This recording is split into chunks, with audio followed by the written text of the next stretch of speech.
that first cigar I smoked, I remember thinking to myself, I could do this every day. And I go, so, I mean, the first premium cigar that I had was actually a celebration. It was, the birth of my niece and nephew. That started as a thing that I enjoyed. The first cigar was a Fonseca. At the time, it was made by Manuel Casada, a Nice. great individual. And Yeah. every time I would meet him at the trade show, I'd always tell him, "You're the reason I'm here." So Oh, in wow. that Being a first, great guy. Great guy. he was a great guy. In that first cigar I smoked, I remember thinking to myself, I could do this every day. And I go, what would my life be like? How could I make my life so I could do this every day? And the first cigar, um, it was at that point a casual thing, opportunistic thing, as it is for most people.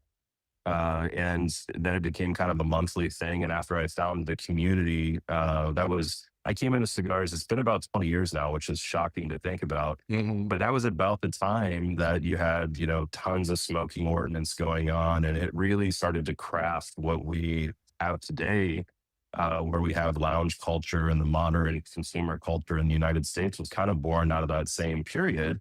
So it was a really transformational time, and brands like yourself at the time were getting going, and multiple other brands. Cigar Press was right there. I used to read Cigar Press, of course, and I remember seeing all the issues and the pivotal issues and iconic issues. It's kind of chilling actually being on the show because after I kind of became a bit of a cigar nerd, I ended up working for one of America's most iconic retailers at the Outlaw Cigar Company, helped them open their Yeah. South Store location, and worked with them for quite a long time.